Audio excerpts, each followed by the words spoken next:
जय हिंद फ्रेंड, हिंदी और प्राइड में आप सभी का स्वागत है। फ्रेंड्स, यहाँ पे झूठा सच उपन्यास का वाचन हम करने वाले हैं।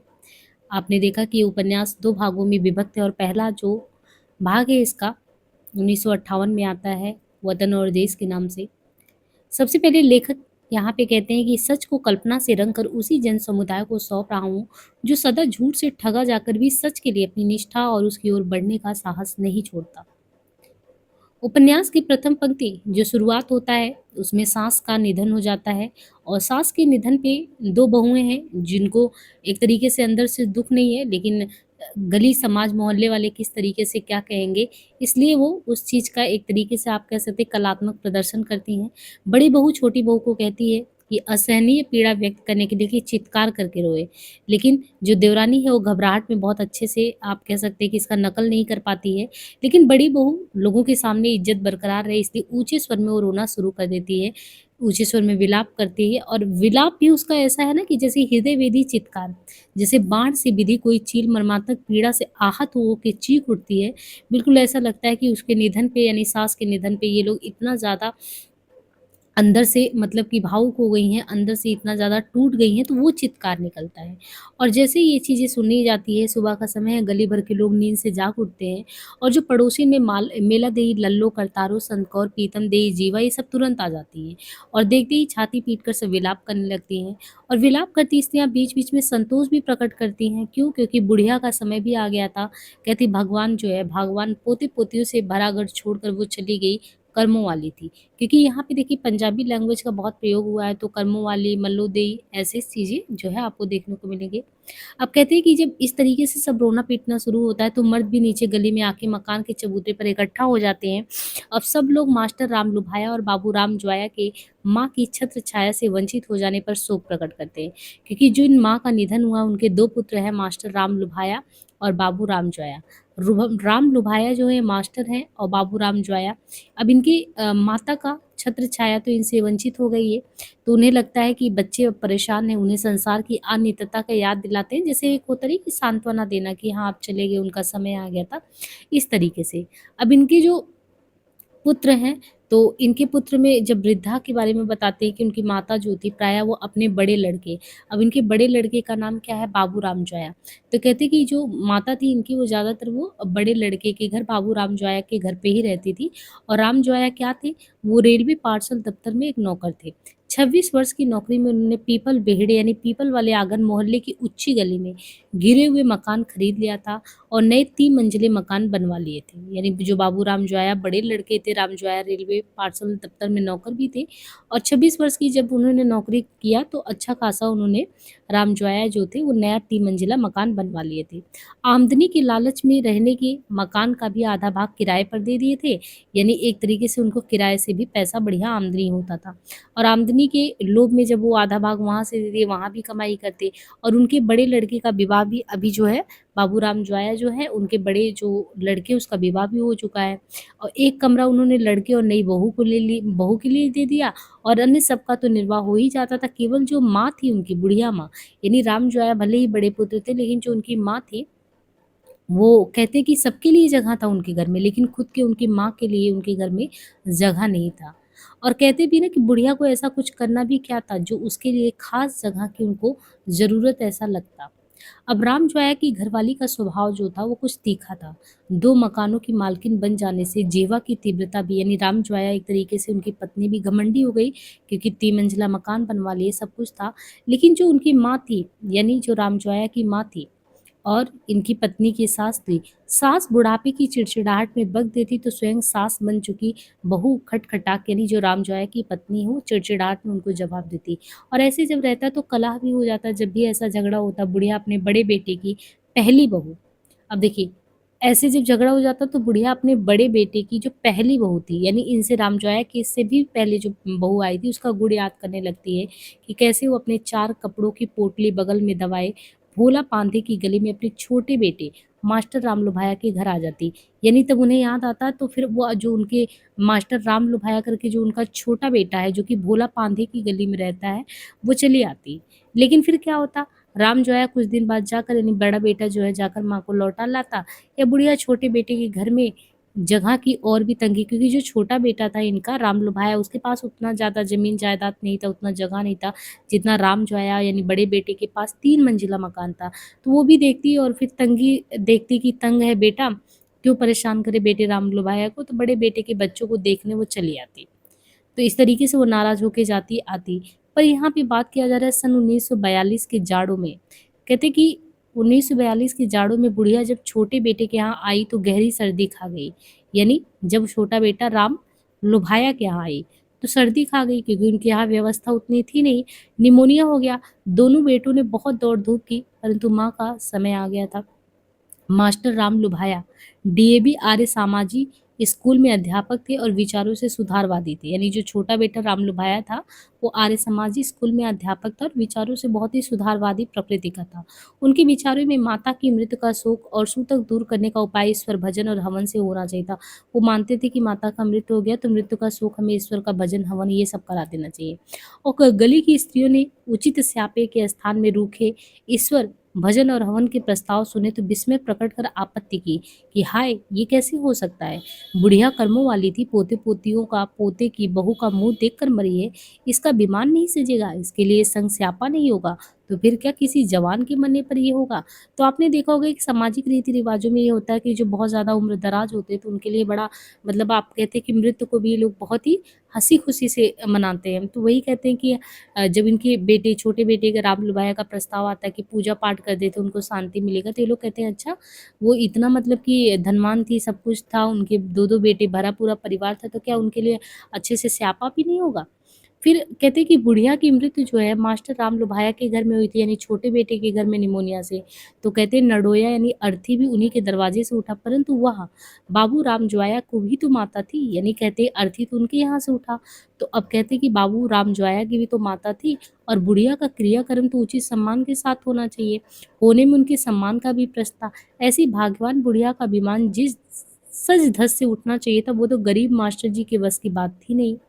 अब यहाँ पे 2 चीज़ें हो गई, बड़ा बेटा राम जो है जो का धनी है, तो लोग उसको चढ़ा रहे हैं कि धनी हो तो उस तरीके से खर्च-वर्च होना चाहिए। अब राम जोया को इस बात के लिए बहुत खेद और लज्जा आ रही थी कि शहर में उनका घर रहते माँ का अंतकाल छोटे भाई के यहाँ हो गया। माँ के क्रियाकर्म का अनुष्ठान छोटे भाई के घर पे बोला पांति की गली में हो रहा था, परंतु माँ के प्रति उचित प्रतिष्ठा प्रदर्शन करने के लिए सब खर्चा और व्यवस्था उन्होंने खुद सँभाल ली। मास्टर जी किराए के मकान के ऊपर की मंजिल में रहते थे। अब देखिए छोटा भाई बहुत ज़्यादा, जैसे बड़ा भाई बहुत धनवान है, लेकिन मास्टर जी जो है रामलू भाई वो किराए के मकान में रहते हैं और ऊपर की मंजिल में। और नीचे जो है आंगन में पानी का नल और कोठरियों में मकान मालिक के बजाजे का गोदाम था। एक बड़ी कोठरी, एक रसोई और बरामदा ही तो था। ऊपर की मंजिल पर स्यापे की संगत भी बैठ नहीं सकती थी। बाबू राम ज्वाया और मास्टर जी की ससुराल से और गांव से संबंधियों का आना भी जरूरी था। अब मास्टर जी के मकान से लगते मकान में डाक खाने का बाबू बिरुमल और इंश्योरेंस कंपनी का क्लर्क टीकाराम रहते थे। तो यानी जहाँ पे राम जोया रह रहे थे वहाँ पे इतना जगह भी नहीं था। यानी राम लुभाया यानी मास्टर जो राम लुभाया छोटा बेटा था जहाँ इनकी माता का निधन हुआ था, वो जो घर था, क्योंकि ये खुद ही आप देखो कि ये जो वहाँ पे मकान मालिक भी थे, ये ऊपर वाले तल्ले पे रह रहे थे। बड़ी कोठरी रसोई मरामदा तो था, लेकिन अगर आप बगल में देखें तो बगल में भी जगह नहीं था, क्योंकि बगल में डाक खाने के बाबू बिरुमल और इंश्योरेंस कंपनी का क्लर्क टीकाराम रहता। अब इन मकानों के साथ गज भर चौड़े रास्ते से पीछे एक छोटा सा आंगन था। गली के कांच संग स्यापे वहीं पे होते थे, वहीं चटाइयाँ बिछा दी गई कि चलो ठीक है पूजा पाठ कह रहे हैं तो पूजा पाठ करवा लेते हैं। अब वृद्धा की मृत्यु का समाचार पाकर जो बुद्ध समाज की जो बहन थी वो सब भी आ गई। वो आर्य समाजी थे ही इनके बेटे। ये बहनें समाज से कुरीतियां दूर करने और सदाचार का प्रचार करती थी। इन बहनों ने दिवंगत वृद्धा के शोक में स्यापा की कुप्रथा को छोड़कर भक्ति और वैराग के भजन गाने का उपदेश दिया। परंतु वृद्धा की जो बड़ी बहू थी उसने उनकी एक नहीं सुनी, यानी जो राम जोया की पत्नी थी। उन्होंने कहा ठीक इन लोगों की बात हम मानेंगे, वो एक भी नहीं सुनी। वो बोली हम चली आई रीत को छोड़ अपना नाक कैसे कटा ले, लोग नाम धरेंगे कि खर्चे से डर गए। तो यहाँ पे इनका जो बड़ा बेटा है, उनकी पत्नी बोलती है कि हम ये नहीं डर रहे हैं कि खर्चे से, जिस तरीके से संस्कार करना चाहिए हम पूरी तरह उसी तरीके से विधि विधान से बुढ़िया की विदाई करेंगे, हम खर्चे से नहीं डर रहे हैं। अब जो राम जो आया है बेचारे वो तो परेशान, छोटा बेटा जो इनका है वो बहुत ज़्यादा धनी भी नहीं है। अब राम जो आया की जो घर वाली है उसने जो है कौला नाउन को बुलवा लिया था। कौला स्यापा विशारद समझी जाती थी, यानी स्यापा वगैरह क्या होता है, पंजाबी में बता रहे हैं कि उसको स्यापा विशारद समझा जाता था, किसको, कौला नाउन को। सब स्त्रियां स्यापे और शोक के परंपरागत पहनावे में भी थी। काले लहंगे और राख घोल कर रंगी हुई मोटी मलमल की खूब बड़ी बड़ी चादरें। नाउन जो है वो दिवंगत भागवान बुढ़िया की दोनों बहुओं के साथ बीच में बैठी। फिर जिन स्त्रियों का जितना निकट का संबंध था वे उतने ही निकट एक के पश्चात एक वृत्तों में यानी गोले में बैठ गई। कौला नाउन ने पहले उलाहनी बिलाप का बोला, मतलब कि होता नहीं कि आपस में जैसे एक पंगत टाइप में बैठ गया और कुछ स्त्रियां बैठी थी और वो बिलाप करने लगी, रोने लगी, और वो रोती और बोलती जाती, जैसे बोलती, बोल मेरी ये रानी ये राम जी दा नाम। फिर स्त्रियों ने समवेत स्वर में उन्हीं का फिर से राग जो है उसी का अनुकरण किया, वो लोग फिर वैसे ही बोली। नाउन बोली, वृद्धा माँ की स्मृति के उपयुक्त उल्हानियां बोल रही थी, टिड्डे पलंगा वालिए भरे पूरे घर वाली राड़िए अम्मा। स्त्रियों ने समवेत स्वर में फिर वही बात दोहराया, हाय हाय राड़िए अम्मा। फिर नाउन बोलती, हुंदिया उपमा वाली जिसका हुक्म चलता हो। यानी यहाँ पे जो वृद्धा का निधन हुआ है उसके बारे में ये एक एक चीज़ ये बताते हैं कि वो भरे पूरे घर वाली थी, फिर जिसका हुक्म पूरे घर पे चलता था, फिर अनेक बागों की मालकिन थी, तो नाउन बोलती लगे बागा वालिया रानी अम्मा। स्त्रियों ने अनुकरण किया, हाय हाय रानी अम्मा। तो स्यापी में उनके हाथ जो ना एक ताल से धप धप छातियों पर पड़ने लगते हैं। नाउन वेदना में कुल्लाते स्वर से विलाप के बोल बोलती थी और स्त्रियां भी एक स्वर से हाया हाया करती। दोनों हाथों से एक साथ छाती पीटती जाती और ऐसा लगता ना कि इस तरीके से वो छाती पीटती जैसे लगता कि कोई बहुत ही अनुशासन के साथ कोई काम हो रहा है। और आंखें मुंह तर अथवा दीवार की ओर से सुनने पर स्त्रियों की छाती पीटने का सम्मिलित स्वर इस प्रकार बधा हुआ सा जान पड़ता है जैसे मानो मैदान में बहुत सधे हुए सिपाही मार्च करने बैठे हैं। और ऐसा लगता ही नहीं कि किसी स्त्री जो है कोई भी रो रहा है उसका ताल थाप मैच नहीं कर रहा हो। अब स्यापों का भारीपन मृतक के वियोग के शोक के अनुपात से होता था। अगर कोई मान लो कि भरी जवानी में किसी का मृत हो गया तो उस पे अधिक और वृद्धों के मरने पर कम स्यापा होता। रामज्वाया की माँ के मृत पर शोक कम और आमोद अधिक होने का अवसर था, क्योंकि रामज्वाया की माँ जो थी वो वृद्धा थी। परंतु रीति पूरी करने में किसी प्रकार की शिथिलता नहीं होने दी। बुढ़िया के जीवन काल में उसके प्रति जो भी उपेक्षा हुई थी, ऐसा लगता था कि मृत्यु के उपरांत तो प्रतिष्ठा इन लोगों ने पूरा कर लिया। स्यापे में हाय हाय कर छाती पीटने के प्रत्येक दौर 5-7 मिनट का होता था। नाउन के संकेत भरी आरंभ होता, फिर विराम हो जाता, और इस तरीके से ये लोग अपना स्यापा वाला काम करते रहे। एक कर्तव्य निभाना था, वो अच्छे से इन लोगों ने निभा लिया। अब इसके आगे ये होता है कि शोक में उनका कर्तव्य उनकी उपस्थिति से ही पूरा समझ लिया गया था।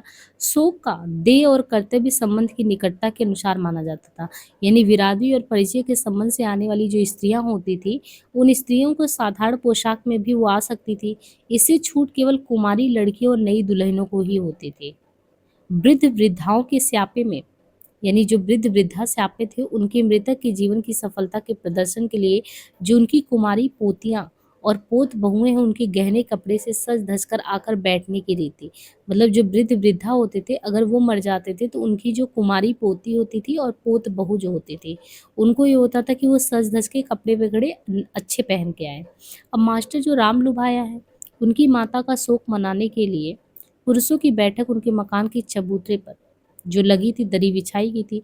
दोनों भाइयों ने सिर, दाढ़ी, मूंछ उतर से बढ़वा लिया था, जैसे होता नहीं कि अपने यहाँ पे हिंदू रीति रिवाज में दाढ़ी मूंछ सब बनवा लिया जाता है।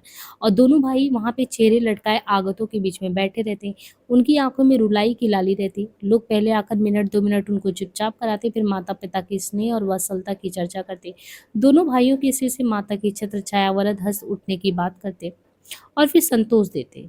रामज्वाया और मास्टर जी हाथ जोड़कर अभ्यागत जो जो भी आते, आओ जी कहकर उनकी संवेदना के लिए धन्यवाद देते। इस तरीके से शोक सभा जो है चलता रहा। शोक के इस अनुष्ठान में प्रयत्न, सतर्कता, सावधानी, संयम की इतनी जरूरत होती कि मस्तिष्क शोक के आघात से जड़ न हो पाता। शोक आघात न रहकर एक अनुष्ठान और कर्तव्य बन जाता, उसकी उपेक्षा नहीं हो सकती थी। शोकातुरों को शोक के वशीभूत न होने देकर शोक को अनिवार्य संपादन और कर्तव्य बना देना, शोक को वश करने का और उसे बहा देने का मनोवैज्ञानिक उपाय भी होता। बाबू रामजोया और मास्टर राम लुभाया, यानी जो बाबू रामजोया ने बड़े बेटे और मास्टर राम लुभाया छोटे बेटे, इनकी माँ की मृत्यु के चौथे दिन मरना बांटा गया। मरना क्या है? रामज्वाया की जो बहू थी वो विशेष रूप से बन संवर कर आई चौथे दिन, और मास्टर जी की लड़की।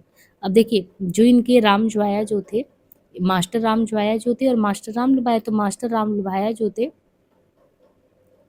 ये जो छोटे बेटे थे, और यहाँ पे कहते हैं कि मरना बाटा क्या मरना बेटा क्या मतलब होता है कि जो मास्टर जी की लड़की तारा है, यहाँ पे दोनों भाई थे, तो जो मास्टर राम लुभाया है तो उनकी बेटी का नाम तारा है, और जो राम जो है यानी बड़े बेटे उनकी लड़की का नाम सीलो है।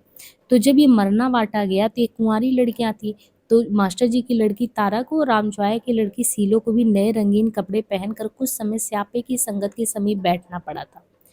अब दोपहर में क्या हुआ, जब स्यापा वगैरह सब हो रहा था तो दोपहर में शीलो और तारा, अब ये दोनों एक दूसरे की बहन ही लगेंगी, तो ये अपने छोटे भाई बहनों को लेकर मास्टर जी के यहाँ बैठकर बातचीत करने और कुछ खाने पीने के लिए चली गई, क्योंकि संगत जो पंगत ये बैठा हुआ था सारा चीज वो मास्टर राम लुभाया का जो घर था वो ऊपर था, मतलब घर क्या था वो तो एक तरीके से किराए के मकान में रहते थे, लेकिन वो जो मास्टर राम जो आया की बेटी यानी अपनी बड़ी बहन को लेके तारा जो है अपने छोटे भाई बहनों के साथ ऊपर चली जाती है और वहाँ पे खाने पीने के लिए वो चली जाती हैं।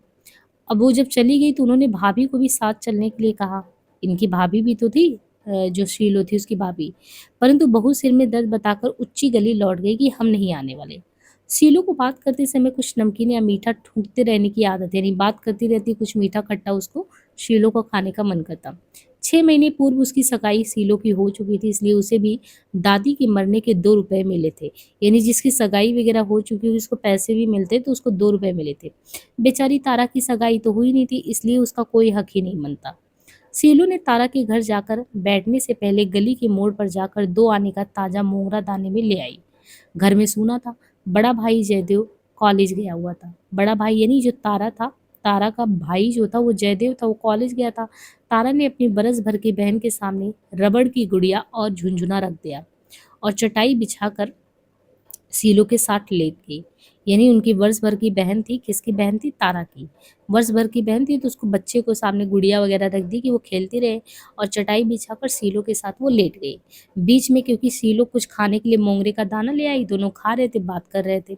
शीलू ने कहा भाभी की बात जानती हो, उसे लहंगा दुपट्टा मिला और 5 रुपए मिले, फिर भी कह रही थी मैं तो 10 रुपए लूंगी।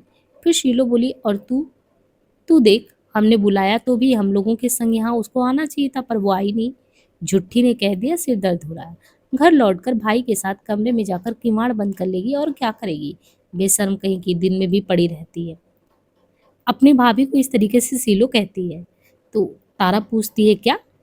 हाँ, तू नहीं जानती? शीलो मुस्कुराकर घुले हुए स्वर में बोली, मैंने तूने किवाड़ों की फाक से झांक कर देखा है, तूने कभी नहीं देखा? झेप से तारा का मुंह लाल हो गया कि मतलब ऐसे कौन करता है। कहती हमारे यहाँ एक ही तो कोठरी है, भाई और मास्टर जी बरामदे में सो जाते हैं। एक रात नींद खुल गई, नाली पर जाने के लिए उठी तो मास्टर जी मुझे बहुत शर्म आई। तारा ने दोनों हाथों से मुंह ढांप लिया। हंसी और संकोच के मारे तारा की बात रुक रही थी। हाय तुझे कैसे बताऊं, अरे अभी कितना है, और सामने वाली पीतू जो अभी नीचे बिना बंगले के फिर रही थी, कैसे बताऊं, गधों ने जाना कहाँ क्या देख लिया। पीतो करतारो मासी ने देख लिया तो हरी को घसीटती माँ के पास आई और लड़ने लगी, क्या सिखाती हो बच्चों को, कुछ लाज शर्म करो ना। माँ उल्टे बोली, तू ही दिखाती दिखाती सिखाती होगी, तेरी पीतो ही तो बड़ी हुई है। दोनों में बहुत लड़ाई हुई। मास्टर जी ने आकर सुना तो हरी को बहुत पीटा। माँ से नाराज हुए, लड़कों को जंगिया क्यों नहीं पहनाती, वही हाल है हमारे यहाँ, उतनी ही जगह पीतो के घर। मरे देखकर समझते हैं खेल है और मार खाते हैं, हाय मर गई, कितनी बेशर्मी है। शीलू ने स्वर दबाकर, शीलो जो थी वो बहुत ही तेज थी, और दबे स्वर में कही, और क्या, मैंने बाबूजी माँ को भी देखा है। और फिर कुछ सोच कर बोली, तुझे क्या लड़कों से डर लगता है, तारा से पूछती। तो तारा ने उत्तर दिया, कई लड़के बहुत खराब होते हैं, सिर चढ़े कपाल छिड़ते हैं। शीलो बोली, हमारी गली में बलदेव है ना, हाय कितना अच्छा लगता है, हैड़ा बेशर्म कहीं का, मुझे देखकर आंख। तो वो अपनी कहानी बताती है। जाने से तेजी से चढ़ते हुए कदमों की आहट सुनकर सीलो ने अनुमान प्रकट किया, भाई। तारा ने पहचान कर बताया, रतन होगा। किवाड़ खुले ही थे, क्योंकि जयदेव तो कॉलेज गया था। किवाड़ खुले ही था तो तारा ने कहा, रतन होगा, रतन आया होगा। किवाड़ खुले ही थे। आध मकान के पड़ोसी बाबू रतन इनके जो है तारा के पड़ोस में ही रहता था। आध मकान के पड़ोसी बाबू गोविंद राम के लड़के रतन ने पुस्तक बगल में दबाए झेप कर पूछ लिया, मासी जी स्यापे से अभी नहीं लौटी क्या? तो तारा ने कहा, नहीं आई। सीलो ने रतन को तारा के यहाँ पहले भी कई बार देखा था। रतन ने सीलो से पूछ लिया, तू कब आई? तारा ने रूखा सा उत्तर दे दिया, अभी से कैसे आ जाएगी, तेरी भाई रसोई में कटोरदान के नीचे रोटी ढक गई है। यानी जो रतन, क्योंकि पड़ोस में रहते थे, तो जो तारा थी, तारा जो था तारा जो थी, तो रतन उसके पड़ोस में रहता था, तो जो रतन की माँ थी उसने कहा होगा खाना वगैरह बनाने के लिए, इसलिए रतन पूछने आया था। तो वो गुस्से में तारा ने कहा तुम्हारी माँ जो है वहाँ पे जो रोटी होगा उसको ढाक गई होगी। रतन लौट गया। रतन एक ग्रामीण श्रेणी में उस समय पढ़ रहा था। उम्र वही 17-18 की रही होगी और तारा से वो 3 बरस बड़ा ही था। गोरा गोरा कद लंबा उठा। शीलू ने मुस्कुराकर तारा की आंखों में देखा, हाय ये तो बड़ा सुंदर निकल आया। तो उसे नहीं बोलता चलता। तारा ने मुख गंभीर बना के, तारा बहुत गंभीर लड़की थी, उसने गंभीर स्वर में कहा, बड़ा कोयदा बिगड़ा है, घूरता रहता है, जीने में मिल जाए तो छेड़ने लगता है, मैं बार डांट देती हूँ फिटे मुंह। लानत है ऐसे लोगों पे। रतन और तारा दोनों उसी मकान में पैदा हुए थे, यानी जहाँ पे रहते थे, क्योंकि तारा भी तो एक तरीके से किराए के ही घर में रहती थी और रतन भी वहीं पे उसकी पैदाइशी थी। तारा को याद आ जाता कि 8-9 बरस पहले दोनों जंघिये पहने दूसरे बच्चों के साथ गली में कोयले से ठीकरे से लकीरें बनाकर टापू, कीड़ी काड़ा और आंख मिचौलियों खेलता रहता। आयु बढ़ी तो दोनों का साथ कम होने लगा। तारा 11 बरस की ही थी तो एक दिन स्कूल से लौटते समय गली के समीप किसी दूसरे गली के लड़के ने धक्का देकर उसकी किताबें गिरा दी थी।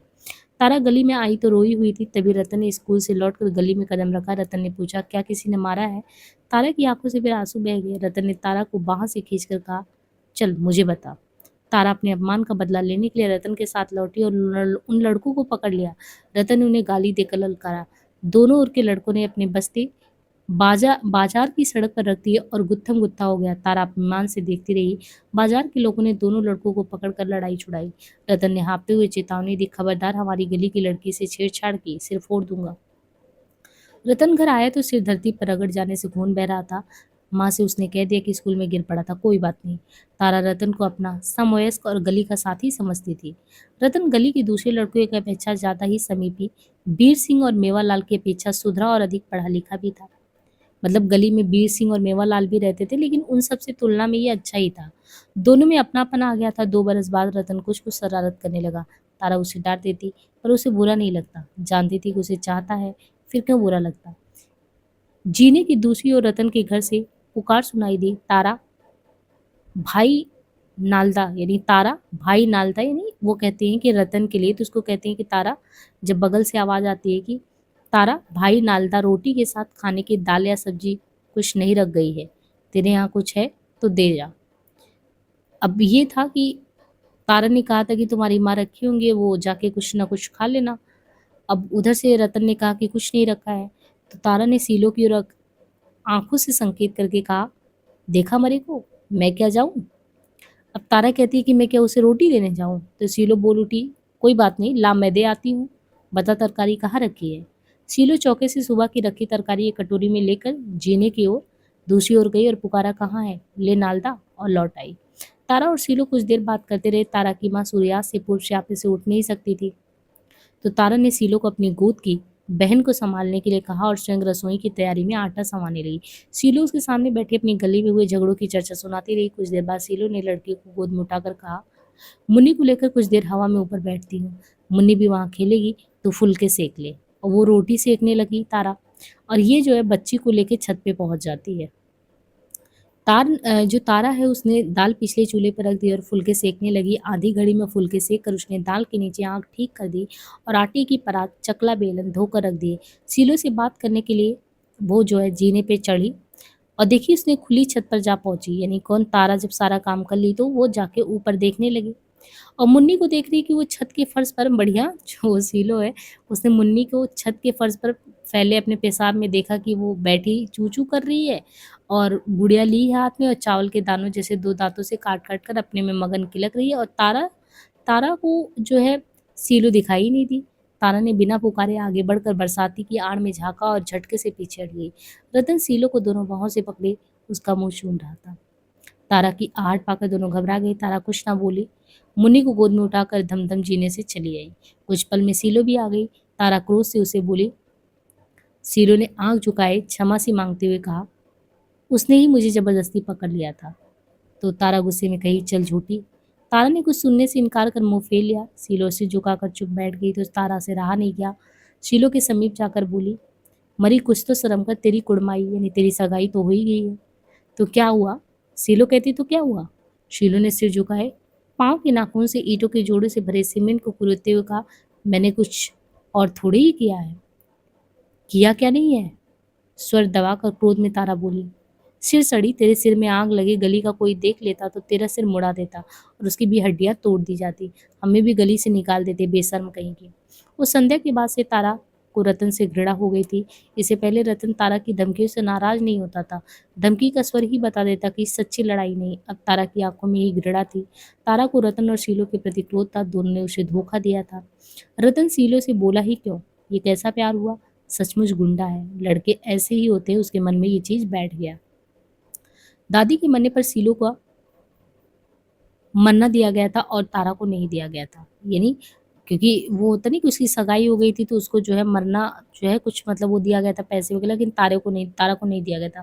तारा की माँ को 2 रुपए और एक जोड़ा कपड़ा के लिए ईर्ष्या नहीं थी, परंतु यह इस बात का भी प्रमाण था कि जेठानी की लड़की की सगाई हो गई और भागवंती भागवंती यानी जो राम लुभाया की पत्नी है और तारा की माँ भागवंती की लड़ाई जो लड़की इसकी सगाई नहीं हुई। तारा चाहे सीलो से 2.5 मास ही बड़ी हो। देखिए, तारा जो है सीलो से बड़ी थी, लेकिन सीलो की सगाई हो गई थी, तारा की नहीं हुई थी। स्कूल में भी तारा जो थी वो सीलो से 2 श्रेणी ऊपर ही पढ़ रही थी। लोग उसे 15 की होने पर भी 16-17 का मानने लगे थे। बड़े भाई के भाग की लंबाई भी उसी ने ले ली थी, यानी बहुत लंबी चौड़ी थी तारा। तारा की माँ को मास्टर जी की अव्यावहारिक बुद्धि पर भी खेद होता। लड़की की यूँ इतनी जल्दी-जल्दी इतना पढ़ा देने की ज़रूरत थी क्या?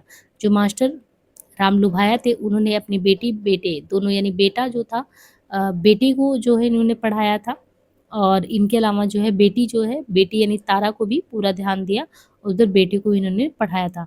तो वही कहते हैं कि क्या ज़रूरत थी इतना ज़्यादा पढ़ाने की, लड़कियों को कौन इतना ज़्यादा पढ़ाता है। मास्टर जी को ये आशा थी कि लड़की की बुद्धि और शिक्षा उसके लिए स्वयं ही वर आकर्षित कर लेगा।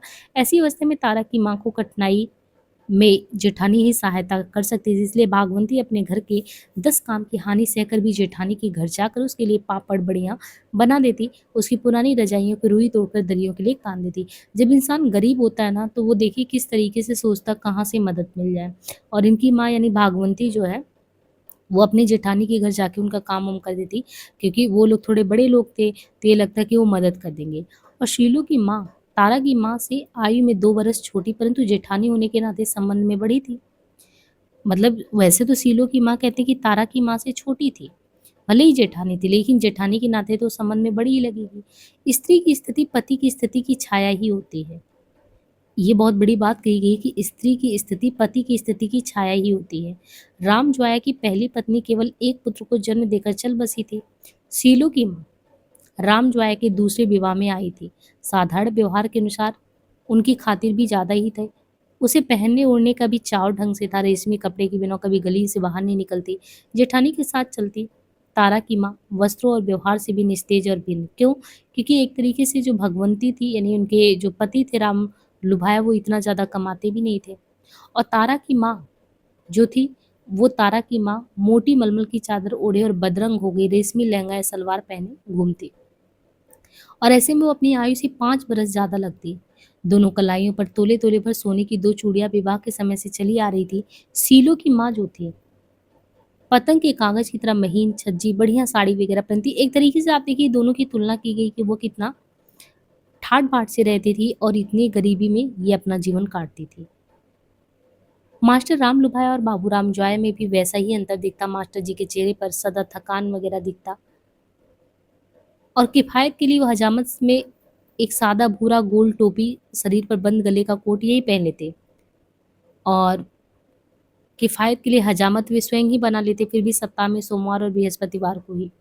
रविवार को स्कूल नहीं जाना होता, इसलिए थोड़ी पर 2 दिन की हजामत की भी उपेक्षा कर देते।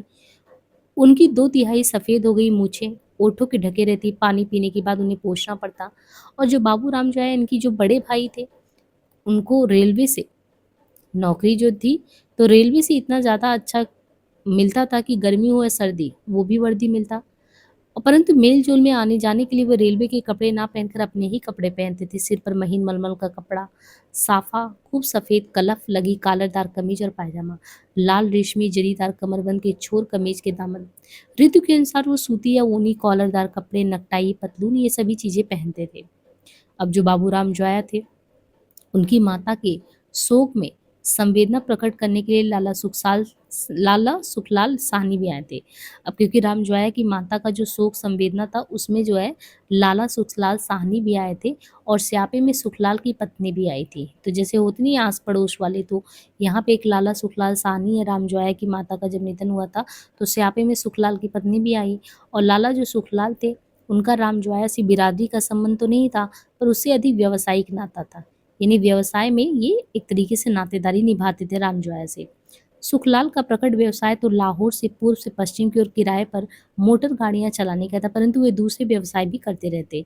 ये व्यवसाय रेलवे पार्सलों के यातायात से जुड़ा था और रेलवे में नौकरी कौन करता था? राम जोया करते थे। अब जो लाला सुखलाल साहनी है उनकी पत्नी जयरानी, उनकी पत्नी का नाम है जयरानी। जयरानी स्यापे में आई तो स्वयं भी शोक की अवस्था में थी। 3 महीने पूर्व उनकी बहू गुजर चुकी थी। यानी लाला सुखलाल साहनी की जो पत्नी जयरानी वो क्यों बहुत ज़्यादा एक तरीके से स्यापे में बहुत उदास थी, क्योंकि 3 ही महीने हुए थे उनकी बहू जो थी वो गुजर चुकी थी। बहू की बीमारी और मृत्यु की चर्चा चली तो अनुषंगिक रूप से उनके लड़के सोमराज, उनका लड़के का नाम था सोमराज। सोमराज की दूसरी सगाई की चर्चा भी चल पड़ी।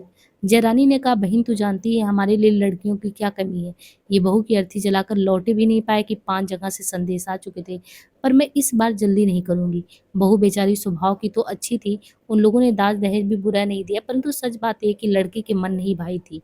अभी कहते हैं कि जो 3 महीने पहले हमारी बहू मर गई तो हमारा जो बेटा सोमराज था उतना वो सब लोग दिए थे और बहू भी अच्छी थी, लेकिन इनका बिगड़ा लाडला जो था लाला सुखलाल साहनी और जयरानी का जो सोमराज था वो बिगड़ा एक नंबर का इंसान था। वो कह रहा है कि उसको जो है वो बहू पसंद नहीं थी। तो अब ये लोग सोच रहे हैं कि अब जो लाएंगे जो पसंद आएगी उसी को लेके आएंगे। कहते हैं कि बहू बेचारी स्वभाव की भी अच्छी थी, उन लोगों ने दाज दहेज भी अच्छा दिया, लेकिन इन्हीं के मन का नहीं। कुछ सिद्धर सी थी और चेहरा मोरा भी साधारण था, घर पर लड़के का मन ही नहीं लगता था। बेचारी को खांसी जुकाम पलंजा इन्फ्लुएंजा वगैरह हुआ और बच्चों वाली माल रोड के सभी डॉक्टरों का इलाज करा लिया, पर परमेश्वर की लिखी कौन मेट सकता है। इस बार तो मैं जैसे भी वो देख सुनकर कद काठी अच्छी और सुघड़ लड़की ही खोजूंगी। यानी अपने बेटे के लिए अब इन्हें दान दहेज नहीं चाहिए बल्कि सुंदर लड़की चाहिए सोमराज के लिए। शीलू की माँ ने अवसर देखकर कहा, मेरा जो देवर है ना, इनका देवर मतलब आप देख रहे हैं, शीलू अपनी पुत्री का तो इन्होंने सगाई कर दिया है, लेकिन कहते हैं ना कि मेरा देवर जो बेचारा स्कूल में मास्टर है ना, वो बहुत ही गरीब आदमी है। किसके बारे में कह रही हैं? रामलू भाया के बारे में और उनकी बेटी तारा के बारे में बात कर रही हैं। वो बड़ा गरीब आदमी है और बहुत दहेज वगैरह तो क्या ही देगा। पर सच मानो लड़की के नए नक्श हजारों में एक है, हाथ लगे से मैली होती है, आंखें मानो आम की फाके हैं। मेरी सीलो से अभी 2 ही महीने बड़ी है, पर 10वीं में पढ़ रही है। पढ़ाई में सदा अव्वल आती है। मेरी देवरानी तो बेचारी। सुखलाल साहनी का लड़का सोमराज किसी कारण से कुछ समय के लिए कहीं चला गया था, इसलिए प्राय बरस भर इस संबंध में कोई बात हो नहीं पाई। यानी यहाँ पे स्यापे में ये बात उठी थी, फिर बात को बंद कर दिया गया था। अब जो तारा थी, तारा ने क्या किया, 1943 में मैट्रिक फर्स्ट डिवीजन में पास कर लिया। उसका भाई जो जयदेव था उसने आग्रह किया कि जब तुमने मैट्रिक फर्स्ट डिवीजन में पास कर लिया है तो बीए तक जरूर पढ़ाएंगे तुमको। और जयदेव दयाल सिंह कॉलेज में एमए के दूसरे वर्ष में पढ़ रहा था। यानी इनका भाई जो जयदेव था, देखिए मास्टर राम लोभाया के बच्चे पढ़ते थे, है ना, बल्कि आप सीलो के देखेंगे उसके चरित्र में पढ़ना नहीं था। तारा मैट्रिक फर्स्ट डिवीजन से पास की तो भाई जो था जयदेव, उसने आग्रह किया कि हम तारा को एटलीस्ट बीए तक तो पढ़वाएंगे। और खुद भी ये दयाल सिंह कॉलेज में एमए के दूसरे वर्ष में पढ़ रहा था। तारा को भी वहीं ही दाखिल करा दिया गया। जयदेव तो 2 महीने बाद ही गुप्त राजनीतिक आंदोलन में भाग लेने के कारण जेल चला गया। उस समय स्वतंत्रता के लिए आप देखते हैं कि बहुत लोगों ने कुर्बानी दी थी और वही समय ही चल रहा था 1943 का आसपास। जयदेव 2 महीने बाद ही जो गुप्त राजनीतिक आंदोलन में भाग लेने के कारण उसको जेल भेज दिया गया। अब बेचारी तारा अकेले ही कॉलेज जाती। तारा इंटर की परीक्षा दे ही रही थी, नहीं तो सुबह 9 बजे परीक्षा भवन जाना होता। एक दिन शीलो सुबह आ गई और बोली, आज मैं भी तेरे साथ चलूंगी। शीलो की आंखों में रहस्य की चमक थी, मुस्कान छिपाए न छिपती। माँ ने तारा को टोका माँ ने तारा को टोका कि ये क्या, इतना मुसे हुए कपड़े पहनकर क्यों जा रही है, कंघी तो ठीक से कर ले। अब तारा को ये लगता है कि हम कॉलेज जा रहे हैं कि वहाँ पे फैशन शो में जा रहे हैं। माँ ने आग्रह किया, अच्छा सलवार कमीज पहन ले। और सीलो भी कह रही कि नहीं हम साथ में चलेंगे। तो उसके लिए ये सब नई बात लगी कि ये कैसा हो रहा है। और उसे नहीं पता था कि रास्ते में एक सरप्राइज है। सरप्राइज ये था कि सोमराज उसको देखने वाला था।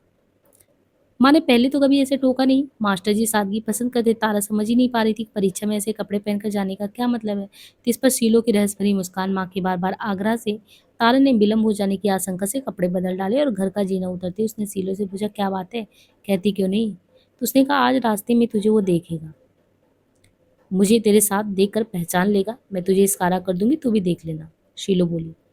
तारा को अच्छा नहीं लगा। सगाई हो जाना लड़कियां साधारणतः गर्व की ही बात समझती थी। देखिए, तारा का व्यक्तित्व ऐसा नहीं था कि उसके लिए बस शादी करना ये सब चीजें। तो उसने कहा, कॉलेज में अपनी सगाई की बात बताए बिना वो रह नहीं सकती थी, परंतु तारा जो इंटर तक पहुंचते पहुंचते कुछ और भी कल्पना करने लगी थी। अब पिछले से पहले शनिवार तारा की एक सहेली अमृता रविवार के लिए अपने घर अम्बाला छावनी गई थी।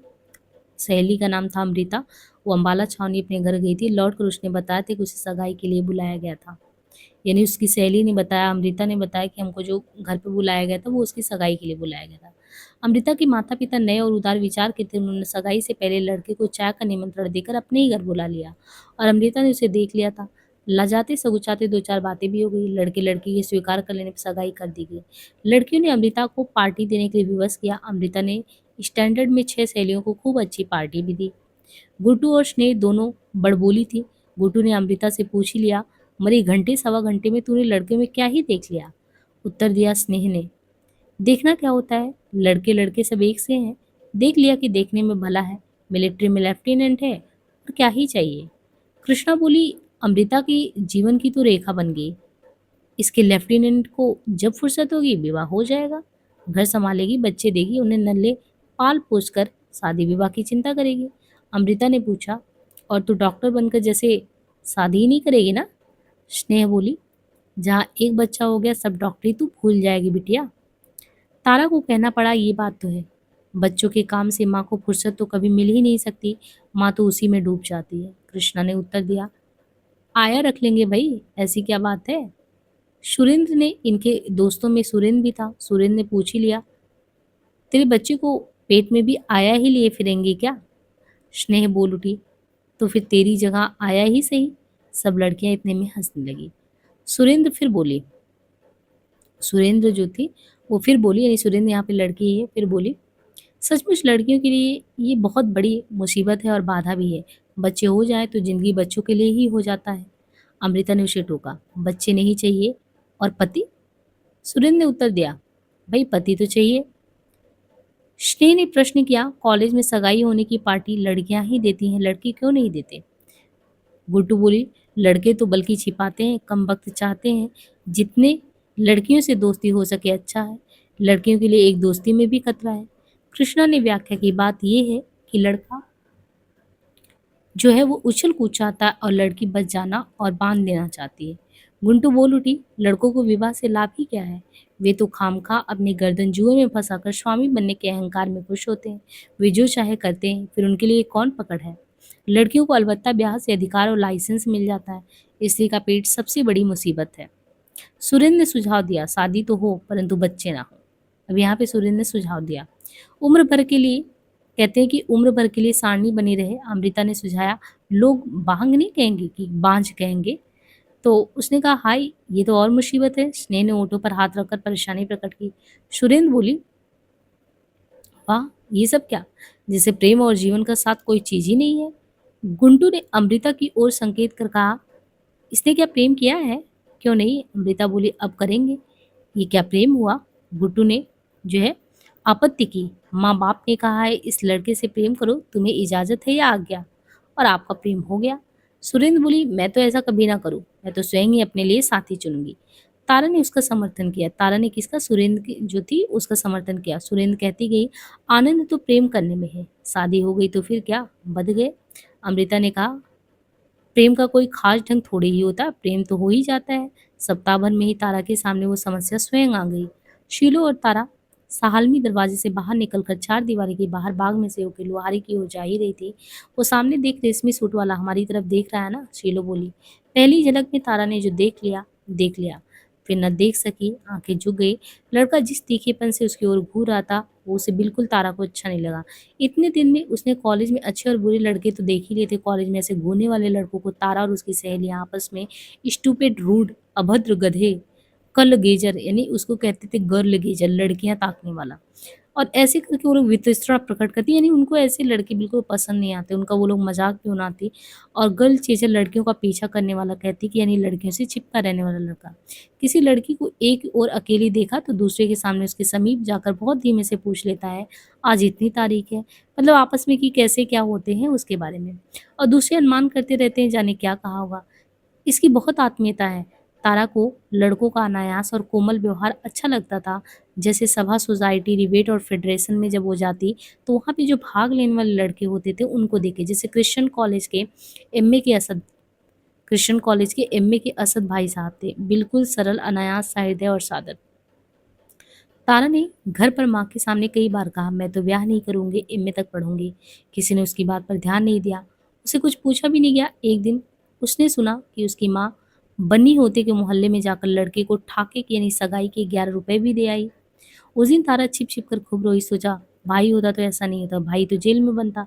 भाई को तो वह किसी तरह अपनी बात कह ही सकती थी। भाई उसकी इच्छा के विरुद्ध जो है, सगाई का समर्थन नहीं करता। अब भाई क्या था, तारा जो है दयाल सिंह कॉलेज में दाखिल हुई थी, तो उसका विचार यही था कि वो लड़कियों से ही मिलना-जुलना और संबंध रखेगी। परंतु दूसरे वर्ष में पहुँचते-पहुँचते उसका विचार और व्यवहार बदल गया। उसे कॉलेज में सुरेंद्र, जुबेदा, स्नेह और गुंटू आदि लड़कियों की संगति भली लगी। यानी सुरेंद्र, जुबेदा और स्नेह, गुंटू इन लड़कियों की जो संगति थी भली लगी, जो राजनीति और फेडरेशन में भी भाग लेती थी। ये जो इनकी फ्रेंड सर्किल में सुरेंद्र थी, जुबेदा थी, स्नेह थी, ये सभी राजनीति और फेडरेशन में भी भाग लेती थी। इन लड़कियों में लड़कों से संकोच या कतराने की भावना भी नहीं थी। सुरेंद्र कौर तारा की सबसे निकट की सहेली बन गई थी। सुरेंद्र का भाई नरेंद्र सिंह जयदेव का सहपाठी था। अब क्या हुआ कि इनका भाई उनके भाई से दोस्ती और सुरेंद्र कौर इनकी सहेली। और एमए पास कर लॉ कॉलेज में नरेंद्र पढ़ रहा था। नरेंद्र सिंह स्टूडेंट फेडरेशन का नेता भी था। सुरेंद्र भी फेडरेशन के काम में बहुत भाग लेती थी। सुरेंद्र की संगति में तारा भी जनसभाओं में जाने लगी। इन सभाओं में युद्ध की अंतर्राष्ट्रीय दृष्टि से विवेचना होती। जर्मन और जापान के आक्रमण को फासिज्म का आक्रमण बताया जाता। भारत का हित रूस के नेतृत्व में अमेरिका और ब्रिटेन की विजय और फासिज्म अर्थात जर्मन और जापान के पराजय में बतलाया जाता। भारत पर जापान के आक्रमण के विरोध के लिए ऐसी नीति की चर्चा की जाती कि युद्ध का नेतृत्व अंग्रेजों की अपेक्षा भारत के राष्ट्रीय आंदोलन के हाथ में आ जाए। तारा कुछ समझती और कुछ नहीं भी समझती, पर उसे इन लोगों का साथ बहुत अच्छा लगता था। दयाल सिंह कॉलेज ब्रह्म समाज की विचारधारा का समर्थक था। यानी यहाँ पे ब्रह्म समाज को मानते थे और ब्रह्म समाज को मानने वाले थे, तो कॉलेज के जो प्रोफेसर थे वो भी सांप्रदायिक और सामाजिक रूढ़िवाद और कट्टरता के समर्थक नहीं थे। बहुत ही उदार प्रकृति के थे। वे सभी संप्रदाय के प्रति सही स्वभाव रखते थे, सच्चाई खोजने वाले होते। तारा के मन पर उस दिन बहुत प्रभाव पड़ा जब पहले ही वर्ष गर्मी के अवकाश से पूर्व कॉलेज की ओर से जहांगीर के मकबरे में प्रीति भोज हुआ था। हिंदू, मुसलमान, सिख विद्यार्थियों ने एक साथ बैठकर एक दूसरे के हाथ से लेकर कुछ न एक ही पत्तल में खाया था। भेदों को दूर कर एकता की अनुभूति में उसे आनंद का पुलक जान पड़ता। स्टूडेंट फेडरेशन के लोग इससे भी आगे बढ़ रहे थे। तारा को स्टूडेंट फेडरेशन और कम्युनिस्ट कहलाने वाले लोगों की उन्हीं बातों के प्रति आकर्षण था जिनके कारण समाज में इन लोगों की आलोचना की जाती थी। ये लोग सांप्रदायिक विश्वासों और रूढ़िवाद की उपेक्षा करने के लिए बदनाम थे।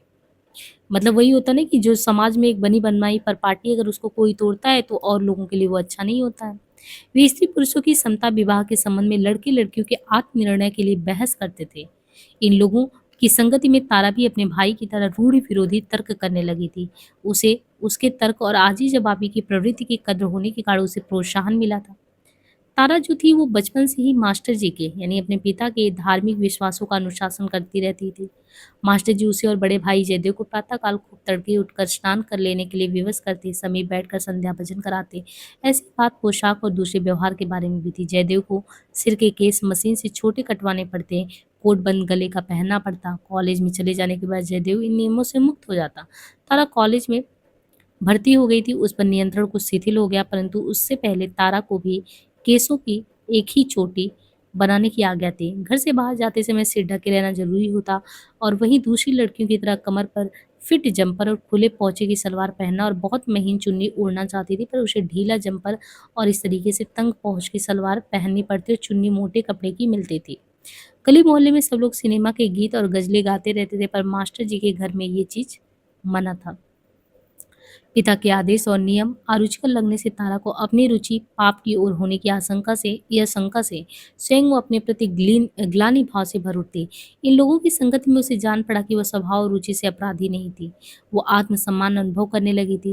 वो रेस्टोरेंट में कभी जुबेदा असद या जुबेर के साथ बैठकर निसंकोच कुछ खा भी लेती थी और इस तरीके से जो छूटी बनी बनाई संस्कार थे उससे वो मुक्ति पाने का संतोष भी अनुभव करती। इनमें से किसी लड़के से निसंकोच बात करते हुए साथ चलने पर समता और आत्मविश्वास की अनुभूति उसके अंदर होती। इससे पूर्व किसी लड़के से बात करना वह निंदा का कारण कुचेष्टा ही समझती थी। यानी जब तक होता नहीं कि कुएं का मेढक बिल्कुल बाहर ना निकले तो उसे क्या समझ में आए। जब वो बाहर गई, यूनिवर्सिटी में पढ़ने लगी, लोगों की संगत मिली तो उसे लगा अच्छा बुरा कौन होता है, हमें किस तरीके से रहना चाहिए। तारा गली में पिताजी और गली के लोगों के लिहाज से अपना व्यवहार बहुत कुछ पूर्ववत बनाए रखती।